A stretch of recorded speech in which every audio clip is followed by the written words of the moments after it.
পাবো মোরা আলহামদুলিল্লাহ কর জোরে কর মারহাবা। আমি চিন্তা করলাম আমি যে এই দলে ঢুকলাম এই দলটা কেমন, পরে দেখি এই দল মজার দল, এই দল সঠিক একটা মজার দল। আবু বকর কয় কই কি কয়, নবীর শ্রেষ্ঠ সাহাবী হযরত আবু ভালোবেসে শুইল পাশে, যায়া দেখো মদিনা মদিনা আশিক আবু বকর মদিনায় শুইতে চায়, ওমর ফারুক মদিনায় শুইতে চায়, মা খাদিজা মদিনায় শুইতে চায়, আম্মা জান আয়েশা মদিনায় শুইতে চায়, আমির হামজা রাদিয়াল্লাহু তাআলা শহীদ সর্দার, যিনি যত শহীদ হয়েছে যত শহীদ হবে সকলের সর্দার আমির হামজা রাদিয়াল্লাহু তাআলা, তিনিও রওজা মুবারকের পাশে শুইতে চায়। ইমাম মালিক রহমাতুল্লাহি আলাইহি রওজা মুবারকের পাশে শুইতে চায়, ইমাম বুখারী রওজা মুবারকের পাশে শুইতে চায়, ইমাম তিরমিজি রওজা মুবারকের পাশে শুইতে চায়, ইমাম আবু দাউদ রওজা মুবারকের পাশে শুইতে চায়, ইমাম ইবনে মাজাহ রওজা মুবারকের পাশে শুইতে চায়, ইমাম নাসাই রওজা মুবারকের পাশে শুইতেছে। কারণ কি নূরে দয়াল নবী, কারণ দয়াল নবী রওজায় তোমার রহমতের ঢল যেন নেমে, আমার হৃদয় তোমায় খুঁজেছে নবী গো, আমার হৃদয় তোমায়।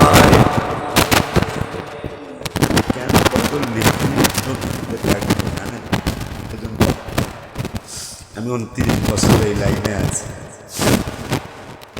29 বছর আমি দেখেছি 2 ঘন্টা ওয়াজ করতেছি, মানুষের আবেগ আসতেছে, 2.5 ঘন্টা ওয়াজ করেছে, আবেগ আসে না, কিন্তু 5 মিনিট বলেছি কি ব্যথায় হৃদয় ভরায় আমার, ব্যথায় হৃদয় আমি ব্যথা নিয়ে যাব মারা,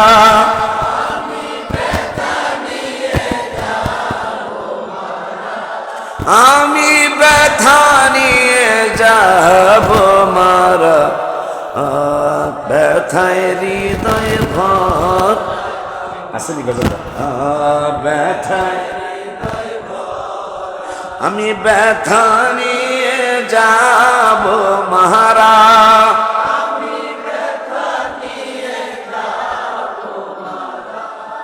আমি ব্যথা নিয়ে যাব মারা, ব্যথায় হৃদয় ভরায় আমার,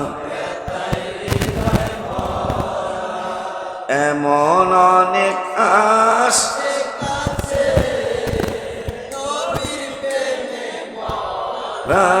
আমার, ব্যথায় হৃদয় আমার, ব্যথায়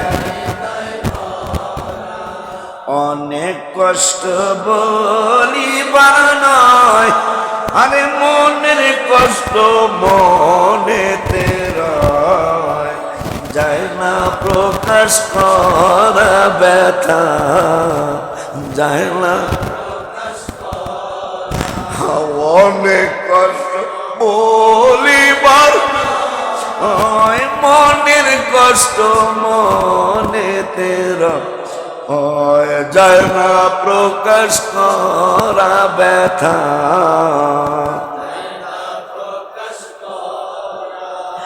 আমার সালাম পৌঁছে দিও তোমরা, আমার সালাম পৌঁছে দিও, ও রওজায় যাবে যারা আমার, ব্যথায় আমার আমি ব্যথা নিয়ে যাব মারা যাব মারা ব্যথায় আমার আব্বা 1.5 ঘন্টা আলোচনা করছি, মানুষের আবেগ আসে নাই, কিন্তু 5 মিনিটের একটা নাচ শরীফে মানুষের আবেগ চলে আসছে। আমার জীবনের বাস্তবতা। 1 ঘন্টা আলোচনা হয়ে গেল, ওয়াজ, কারো চোখে পানি নেই, কিন্তু 5 মিনিটের একটা নাচ শরীফে 1000 মানুষের 5, 10, 20 জনের চোখে পানি চলে আসে। মাহফিল কবুল ইনশাআল্লাহ। এই জন্য আনআমতা আলাইহি, নিয়ামত প্রাপ্ত বান্দা যারা,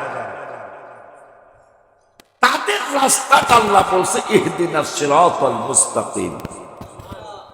এই ইহদিনাস সিরাতাল মুস্তাকিম আলী কারামুল্লাহ ওয়াজহাহু রাদিয়াল্লাহু তাআলা আনহু থেকে একটা হাদিস দেখলাম।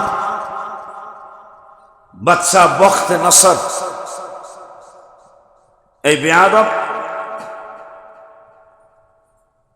একজন আল্লাহর ওলিকে, সম্ভবত আল্লাহর নবী দানিয়েল আলাইহিস সালামকে একটা কূপের মধ্যে আটকিয়ে ফেললো 5 দিন পর্যন্ত, 2টা সিংহের সাথে।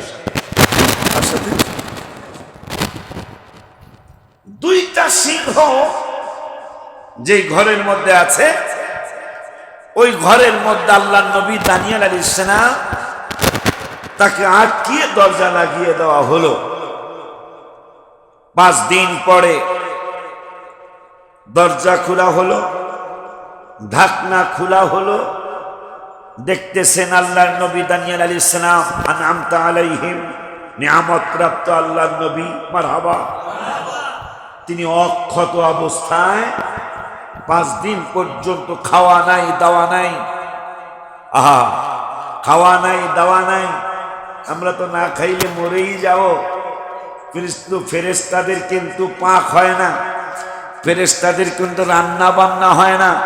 যখনই ক্ষুধা লাগে তখনই বলে তোমার মতো মায়ার আল্লাহ আর তো কেহ নাই, পেট ভরে যায়। সুবহানাল্লাহ কয় না? যখনই ক্ষুধা লাগে তখন আল্লাহরে ডাকে, তা আল্লাহরে ডাকলে, কয়েকবার ডাকলে ফেরেশতাদের পেট ভরে যায়। সুবহানাল্লাহ কয় না? জান্নাত আমাদের কোনো পাক শাক থাকবে না, টয়লেট থাকবে না, খাওয়া দাওয়া সেভ করে খেতে হবে, কথা কয় না? খুব সেভ করে খাইতে হবে, সেভ করা লাগবে। নো, খাইছেন, গাম দিছেন, পেট খালি, আবার খাইবেন, মানে খালি চিন্তা করলো এব কাডাল শক্তটা আছে না রে, শক্ত কাডাল মন চাইছে খালি নরমই খাওয়াই জান্নাতে, শক্তটা কামো, খালি খাই চিন্তা করতে দেরি হবে। মুখের সামনে নূরের প্লেট দ্বারা, প্লেট দেখা যাবে না, শুধু কাঁঠালের কোয়াটা দেখা যাবে। আইসা হাজির, আপনারা ফেরেশতাগুলো আকুরে থাকো, আকুরে থাকবো, চাবান লাগবে না, চাবানো লাগবে না, খালি আকুরে থাকবা। তা করলে জীবনে যত মজা পেয়েছো, কাঁঠাল কুটি কুটি গুণ বেশি মজা। কেমন মজা, কেমন লাগবে এটা তুমি কইতে পারো। সুবহানাল্লাহ। আল্লাহর নবী দানিয়েল আলাইহিস সালাম তাকে জিজ্ঞাসা করা হলো, ওগো আনআমতা আলাইহিম, ওগো আল্লাহর নিয়ামত প্রাপ্ত নবী, আল্লাহ নিয়ামত প্রাপ্ত বান্দা, আল্লাহ নিয়ামত প্রাপ্ত পছন্দনীয় আল্লাহর বন্ধু, আপনি কেমনে এই জায়গায় বেঁচে গেলেন?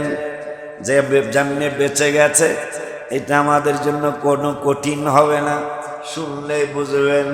তিনি বললেন, আমি বিপদে পড়ে গেলাম, 2টা সিংহ আমার সামনে হা করে রয়েছে, আমাকে আক্রমণ করবে, কিন্তু আমি আমার আল্লাহর প্রশংসা করা শুরু করলাম। আমার আল্লাহর প্রশংসা করতে শুরু করলাম। হায় হায়, প্রশংসাটা কি করেছেন? যে যিনি আমাকে সৃষ্টি করেছেন, যিনি আমার লান্নেওয়ালা পাল্লেওয়ালা সিংহ দাঁড়িয়ে রয়েছে দুই পাশে দুইটা, আমাকে আক্রমণ করে করে এই অবস্থায় রব্বুল আলামিন আমি ডাকলাম। যেই পাগলায় ওই রব্বুল আলামিনকে ডাকে, তাকে রব্বুল আলামিন ভুলেন না। যেই পাগলায় আল্লাহরে স্মরণ করে, ওই পাগলারে আল্লাহ ভুলেন না। শুধু তাই নয়, আল্লাহর নবী দানিয়েল আলাইহিস সালাম আনআমতা আলাইহিমের মধ্যে ওনারা বড় মারহাবা কয় না। তিনি বলতেছেন ওরে সিংহ, তুই আমারে কেমন আক্রমণ করবি? বিপদে ওই আল্লাহর উপর ভরসা করলে ওয়ালাল্লাহি ফালিয়াতাওয়াক্কালিল মুমিনুন, ঈমানদাররা আল্লাহর উপরই ভরসা করে, আল্লাহ তাদের জন্য যথেষ্ট। বলতেছেন আর বলেছেন, আরো বলেছি, আমার রব্বুল আলামিনকে বলেছি, যিনি পাপের প্রতিদান ক্ষমা দিয়া করেন, সহনশীলতা দিয়া করেন, এইটা আমি রব্বুল আলামিনকে বলেছি। আমি আরো বলেছি, যিনি সব সময় আমার দিকে নজর দিয়ে রাখেন। শুধু তাই নয়, এই প্রশংসা যারা করেছেন আনআমতা আলাইহিমেরা, সালমান ওয়ারি রহমাতুল্লাহি আলাইহি, তার থেকে একটা কিতাবে কওল দেখলাম। তিনি বললেন, এক পাগলায় কাবা শরীফের সাথে বুকটা লাগায়া বলতেছেন, আল্লাহ আমি তোমার প্রশংসা কেমনে করব?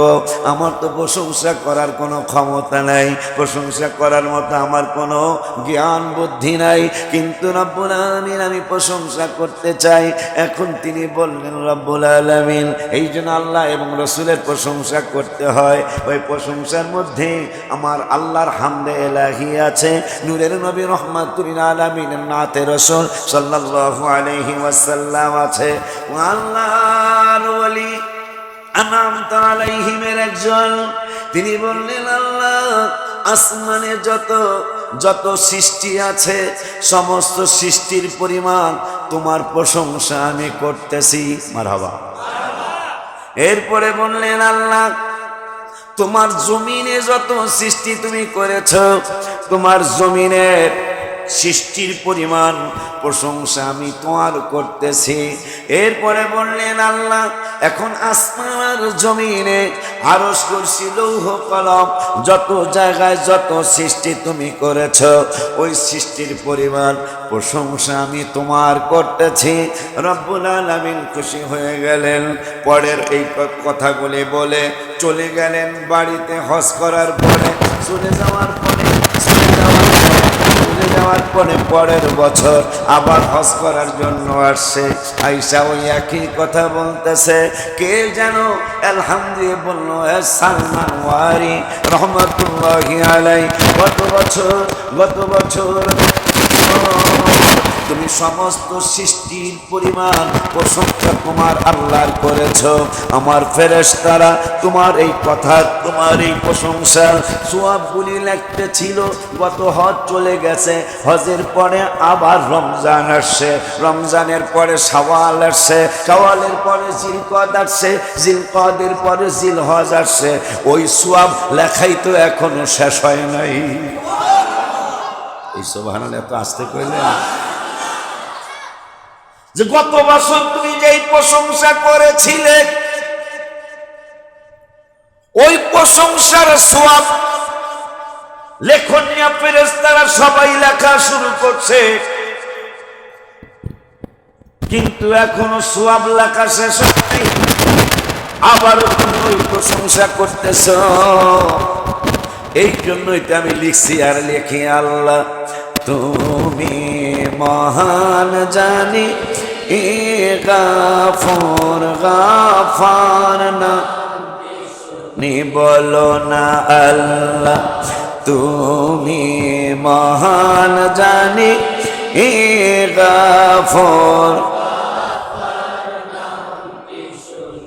আহা আমরা যাহার উম্মত গো,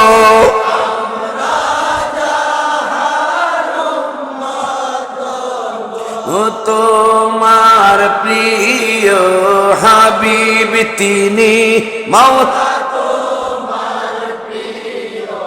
হাবিব তিনি গাফর গাফার। আল্লাহ তুমি মহান জানি গাফর। কেমন প্রশংসা করলেন, যেটার 1 বছর সওয়াব লেখা হচ্ছে, সমস্ত লেখনীয় ফেরেশতারা এখনো এই সওয়াব লেখা শেষ হয়নি। এই কথা কি আমরা কইতারুম না? আল্লাহ তোমার সৃষ্টি জগতে যত সৃষ্টি আছে, সমস্ত সৃষ্টিরাজির পরিমাণ প্রশংসা তোমার আমি করি। তুই কইতারুম না? কথা পায় না। আসমানে যত সৃষ্টি আছে তাদের সম পরিমাণ প্রশংসা করলাম। এই তো কথায় কথায় এসে গেল, আজকে বলতে পারবো না। এই পাগলায় খানায় কাবায় বুক লাগায়া কয় সমস্ত সৃষ্টিরাজির সমান প্রশংসা তোমার করলাম। আল্লাহ কয় পাগলার সওয়াব লেখা শেষ হয়নি, 1 বছর হয়ে গেল। আর এক বেয়াদব খানায় কাবায় বুকটারে লাগায়া কান্দে আর কয় আমি জানি, আমি যতই কান্দা কান্দি, আমি যতই তোমারে ডাকি, আমি যতই তোমার প্রশংসা করি, আমি জানি আমার ক্ষমা হবে না। নাউজুবিল্লাহ। মজার কথা মনে হয়ে গেছে। আমি যতই তোমারে ডাকি, আমি জানি তুমি আমারে ক্ষমা করবে না। আমি যতই কাঁদা কাঁদি, পানি শেষ হয়ে যদি আমার রক্ত বের হয়ে যায়, আমি জানি তুমি আমারে ক্ষমা করবে না। আল্লাহর ওলি, নামটা ভুলে গেলাম, আনআমতা আলাইহিম, একজন এই কথা শুনছেন, নিয়ামত প্রাপ্ত বান্দা এই কথা একজনে শুনছেন। যায়া কয় পাগলা রে, এমন কোন গুনাহ তুই করেছিস, এমন কোন পাপ তুই করেছিস? কারণ রব্বুল আলামিন কোরআনুল কারীমে 70 বার কইছে মারবো, 70 বার কইছে আল্লাহ আমাকে শাস্তি দিব, 170 বার 140 বার কইছে ক্ষমা করব। 70 এর 2 গুণ দিলে কোরআনে একেবারে স্পষ্ট 70 বার কইছে মারমো, চড়ামো, মানে ফেরেশতারা আর কি, গুছামো, কিলামো, কথা হয় না, গুতামো, কত কিছু 70 বার। আমার আল্লাহকে জিবরাইল মাইরের কথা 70 গুণ দাও। কয়বার? 2 বার। কি হবে? 140। বলে দাও কোরআনে 140 বার বলে দিলাম, ক্ষমা করে দিলাম। আল্লাহর ওলি কয় এমন কোন গুনাহ তুই করেছিস, এমন কোন পাপ তুই করেছিস, এমন কোন অন্যায় তুই করেছিস, তুই সারা জীবন কানলেও তোরে আল্লাহ ক্ষমা করব না। কারণ কি? এই পর্যন্তই থাকো। আজকে করতে গেলে সময় লেগে যাবে। কেন একজন প্রশংসা করল, 1 বছর সওয়াব লেখা হচ্ছে, লেখনিয়া ফেরেশতারা সবাই একবার পরের বছর হজে যায় একই কথা কয় এটা পরে কয় লেখা, এটা শেষ হোক না, তোমার আগেরটা শেষ হোক। এই জন্য আল্লাহ নবী দানিয়াল কয় আমার অনেক কথার মধ্যে এই কথাও ছিল, যিনি মুক্তির মাধ্যম, যিনি ধৈর্যের প্রতিদান। আর কিছু কবি আমার পেলে দানিয়াল কয় দুইটা সিংহ দুই দিকে দাঁড়িয়ে রয়েছে, আমাকে আক্রমণ করবে, আর তাদের তাকে দুইজনের দিশেই আমার আক্রমণ করার জন্য। তবে আমি অনেক কথার মধ্যে এইটাও বললাম, যিনি পাপের প্রতিদান দেয় ক্ষমা দিয়ে, ভালোবাসা দিয়ে, যিনি ধৈর্যের প্রতিদান দেয় মুক্তি দিয়ে, নাজাত দিয়ে। সুবহানাল্লাহ জোরে কয় না। ধৈর্যের বিকল্প নাই। কান লয়ে গেছে, কান হাত দিতেই পারবে কথা কয়। আম্মাজান আয়েশা সিদ্দিকা, যার কুল মুবারকে নূরুল নবী সাল্লাল্লাহু আলাইহি ওয়াসাল্লামের রূহ মুবারক কিছুক্ষণের জন্য বিদায় নিলেন। রূহ মুবারক ইল্লিন, জান্নাত, আসমান, আরশ, কুরসি, লৌহ কলম ঘুরতেছে। আজরাইল রাখার কোন জায়গা, উপযুক্ত জায়গা নাই। আল্লাহ বললেন কি খবর? খবর বেশি ভালো না আল্লাহ, তোমার হাবিবের রূহ মুবারক আমি রাখার জন্য তন্ন তন্ন করে খুঁজলাম তোমার সৃষ্টি জগৎ, কোথাও রাখার জায়গা পেলাম না। কারণ এই রূহ মুবারক রাখার জন্য কোন স্থান আমি উপযুক্ততা পাই নাই। আমার আল্লাহ কয় নাই, না নাই, এবার ভালো করে দেখ, না নাই। তাহলে কোথায়? আমি কি বলবো? আমি বলতে পারতেছি না, আমি আজরাইল বলতে পারতেছি না। এসমা এসমা এসমা এসমা মানে শোনো। আল্লাহ বলেন যেখান থেকে এনেছো, আরো জোরে কয় না আল্লাহ,